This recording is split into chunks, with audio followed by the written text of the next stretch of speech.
మల్లిక, బుజ్జి వాళ్ళను రౌడీలు కారులో ఎక్కించుకొని తీసుకొని వెళ్ళిపోతూ ఉంటారు. ఇంతలో ఆ కారు సడెన్‌గా ఆగిపోతూ ఉంటుంది. అది చూడగానే అక్కడ ఉన్న రౌడీలు అయితే "ఏంట్రా కారు ఎందుకు సడెన్‌గా ఆగిపోయింది?" అని చెప్పేసైతే అడుగుతూ ఉంటారు. ఆ మాటలు వినగానే అక్కడ ఉన్న డ్రైవర్ అయితే "ఏమో అదే అర్థం కావటం లేదు. అదే స్టార్ట్ చేస్తున్నాను" అని చెప్పేసైతే అంటూ ఉంటాడు. ఇంతలో అక్కడ ఉన్న బుజ్జి రౌడీ చేతిని చాలా గట్టిగా కరిచేసి బయటికి వెళ్ళిపోతూ ఉంటాడు. "చెల్లి నువ్వు కూడా వచ్చేయి, వచ్చేయి" అని చెప్పేసైతే అంటూ చాలా గట్టిగా అరుస్తూ ఉంటాడు.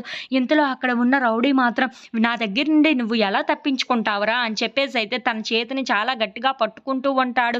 ఇంతలో అక్కడ ఉన్న రౌడీలను చూసి బుజ్జి మాత్రం "చెల్లి నువ్వు బయటకు వచ్చేసేయ్, వచ్చేసేయ్" అని చెప్పేసైతే అంటూ ఉంటాడు. ఇంతలో అక్కడ ఉన్న మల్లిక వాళ్ళ దగ్గర నుండి తప్పించుకోలేక అక్కడే కారులో ఉండిపోతూ ఉంటుంది. ఇంతలో అక్కడ ఉన్న రౌడీ మాత్రం వీడు గట్టిగా అరిచి అందరిని పిలిచేటట్లే ఉన్నాడే, వీడిని వదిలిపెట్టేసి దీన్నొక్కరిదాన్నే తీసుకొని వెళ్ళిపోదాం అని చెప్పేసైతే అనుకుంటూ అక్కడ ఉన్న బుజ్జి చేతినైతే వదిలేస్తూ ఉంటాడు. ఇంతలో అక్కడ ఉన్న బుజ్జి బయటికి వెళ్ళిపోతూ ఉంటాడు.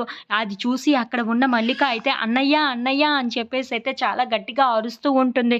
అక్కడ ఉన్న బుజ్జి మాత్రం "చెల్లి, చెల్లి నువ్వు వచ్చేయి, వచ్చేయి" అని చెప్పేసైతే చాలా గట్టిగా అరుస్తూ ఉంటాడు. ఇంతలో అక్కడ ఉన్న రౌడీలు కారు స్టార్ట్ అవ్వటంతో మల్లికని తీసుకొని వెళ్ళిపోతూ ఉంటారు. అది చూడగానే అక్కడ ఉన్న బుజ్జి అయితే ఒక్కసారిగా షాక్ అయిపోయి "చెల్లి, చెల్లి" అని చెప్పేసైతే ఆ కారు వెనకాతల పరిగెడుతూ ఉంటాడు. ఇంతలో ఆ కారు స్పీడ్‌గా వెళ్ళిపోవటంతో అక్కడ ఉన్న బుజ్జి అయితే చాలా బాధపడుతూ "చెల్లి, చెల్లి రా చెల్లి ఎక్కడ ఉన్నావు చెల్లి" అని చెప్పేసైతే ఆ కారు వెనకాతల పరిగెట్టుకుంటూ వెళ్తూ ఉంటాడు. అక్కడ ఎంతకీ కనిపించకపోవటంతో చాలా బాధపడుతూ అలా ఏడుస్తూ అక్కడే ఉండిపోతాడు.